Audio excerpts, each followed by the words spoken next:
Alara lived where the hills rolled like sleeping giants and the wind whispered secrets. Only the old stones remembered her cottage.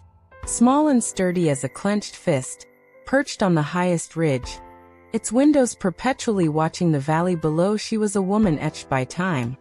Her face a map of wrinkles tracing countless seasons. Every evening, without fail, she would sit on her worn wooden bench, her silver hair escaping its bun like spun moonlight, and face the setting sun. She didn't just feel the wind.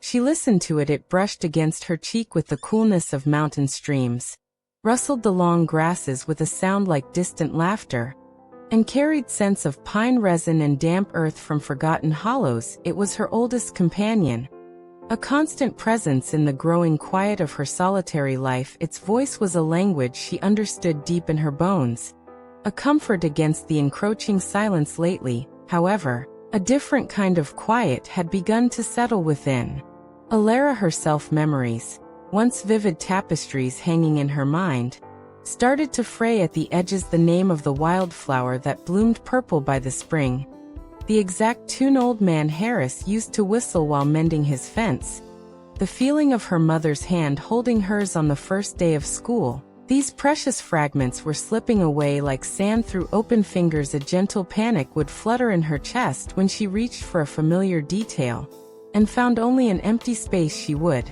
sit longer on her bench, straining, hoping the wind might bring back a whisper of what was lost. Feeling an ache for the intangible warmth of yesterdays, she could no longer fully grasp the landscape remained beautiful, but it felt increasingly like a painting viewed from behind thick glass. One twilight, as the sky bled into hues of lavender and bruised rose, the wind behaved strangely. It didn't just caress her face, it tugged gently at her shawl. Like an insistent child, it swirled around her feet, lifting dried leaves in a playful dance before rushing down the slope behind her cottage, away from the usual paths. It wasn't the familiar, comforting murmur. It was a call, clear and urgent, intrigued, a spark of curiosity momentarily chasing away the fog of forgetfulness. Alara stood, her joints protested, but the wind's insistent pull was undeniable. Gathering her shawl tighter, she followed its invisible guidance, stepping off the well-trodden sheep track and into the tall, whispering grasses. The path it led her towards wasn't one she consciously remembered walking. This forgotten path was narrow, almost swallowed by bracken and brambles, yet the wind swept before her, parting the overgrowth just enough for her to pass. Ancient hawthorn trees, gnarled and twisted by centuries of storms, arched overhead, their branches forming a cathedral ceiling. Sunlight, now slanting low and golden, filtered through the leaves, dappling the moss-covered stones that peeked through the undergrowth. The air grew cooler, scented with damp earth and wild mint. Alara walked slowly, her hand brushing against cool stone walls half buried by time, feeling a strange sense of recognition, not in her mind, but deep in her heart. It was a place untouched, a secret held by the land and the wind. Each step stirred something dormant within her, a faint echo of footsteps that might have been her own.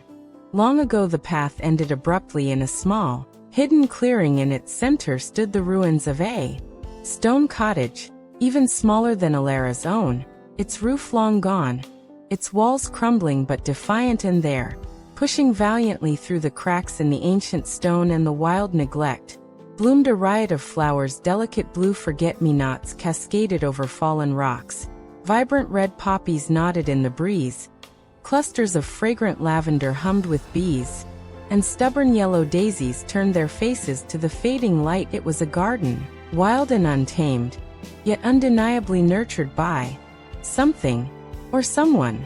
Long ago the wind swirled gently around the ruins, rustling the petals, carrying their sweet, complex perfume straight to Alara. She stood frozen, her breath catching in her throat. Then, like the sun breaking through storm clouds, it flooded back, not a single memory, but a torrent. She saw her grandmother, her face as kind and lined as the hills, kneeling right there, tucking seeds into the rich earth near the cottage wall. She heard her own childish laughter, high and clear, as she helped water the tiny sprouts with a small, chipped cup. She felt the rough texture of the sun, warmed stone against her small palm as she leaned to smell the first poppy.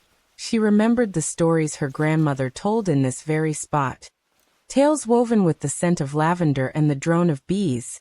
Stories of love and resilience that smelled exactly like this hidden garden. Tears, warm and silent, streamed down Elarajuro's weathered cheeks, tracing paths through a lifetime. The forgotten path had led her home, not to a place, but to the heart of her own history. She did not move for a long time. The wind settled around her now, no longer urging, but comforting. Like a soft blanket, it dried her tears and played gently with her hair as the first stars pricked the deepening indigo sky.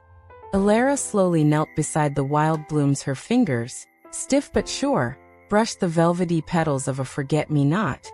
Then the silken flare of a poppy. A deep, profound peace settled over her.